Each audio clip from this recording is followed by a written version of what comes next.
So you already have some powerful tools to deal with data types when you want something a little bit more generic. I'm going to show you the most powerful tool you have at your disposal in the situation in which you want to use it. So here I have a generics activity, and what this thing does is it basically takes the data in here, which is a list of cat objects and dog objects, and currently what it's set up to do is it takes the cat objects and uses a class to put them on the screen. So here you can see it running. Of course, it's very cute.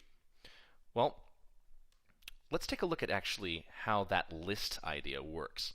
If we go into our adopt data, and you can see here we have a list of cats. We remember this from the Java Collection API.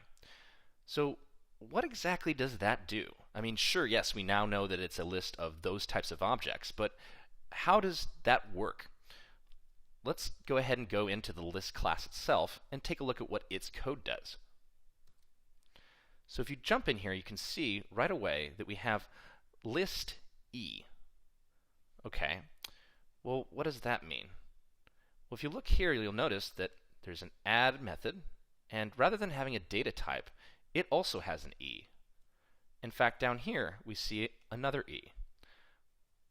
What Java does at compile time is it takes this cat word and it actually, on the fly, replaces this E with that, which means that this here gets replaced with a data type. So what ends up happening at compile time is we basically create a whole new class on the fly. Now let me undo all this because we don't actually want to mess with this code. And take a look at how we can use that for our advantage. So currently I have this cat adapter, and it uses cat t, okay. If I want to use dogs, I could say, oh, all right, well, let me just make another variable called dog, and I could then create variables to set the dog object and be able to then use the dog class.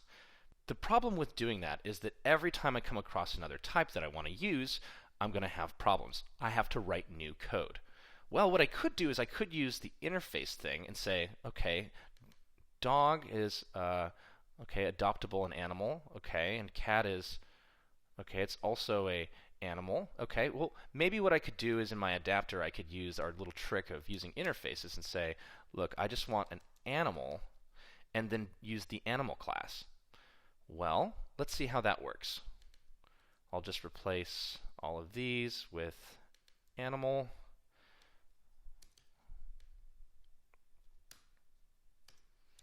Okay, as you can see here, now I have a problem. Even though the animal interface is allowing me to specify that, yes, this particular object has signed up to provide all of the animal methods, and they're here, which are 4 different methods, it says nothing about the fact that it's signed up for this adoptable interface. I have 2 different interfaces. Well, okay, this is where generics can really help us. If instead of using interfaces to solve the problem, and I go back to using just cat, I can genericize my class the same way that Java collections do. This is how this works.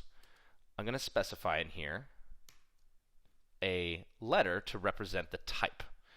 I'm also going to change this from cat adapter to, let's say, adopt adapter, because I'm going to be making this more generic. And yes, go ahead and change everything that you see there. Great. Okay.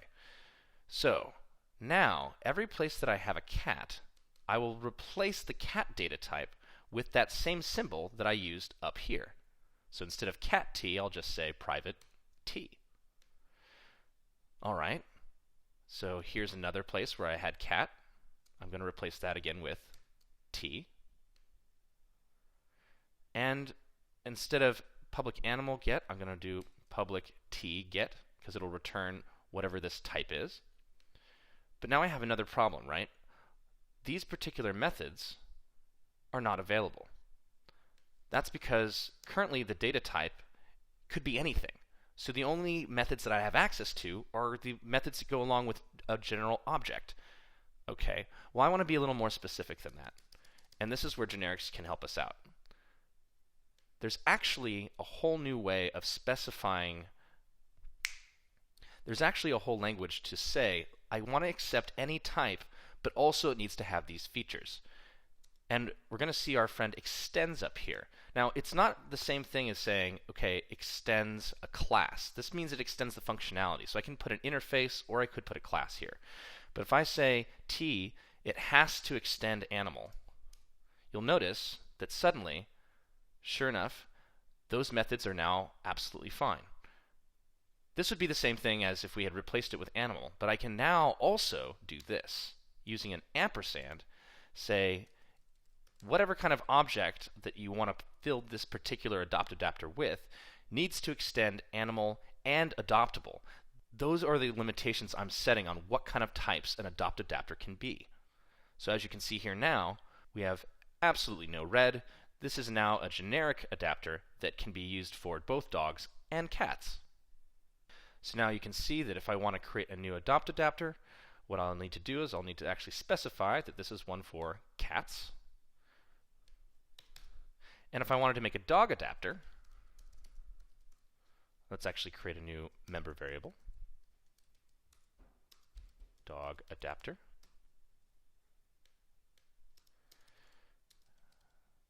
Then I can just say I want an adopt adapter for the dog type, and basically pass in the same information that I would for this cat adapter. And now this adopt adapter will work for dogs. Using generics is really, really powerful because you can make your code reusable, you can make your code deal with data types that you yourself haven't even created yet, and make your code type safe because, again, all that's going to happen is when this is compiled, the word cat is going to end up replacing everything here that has T.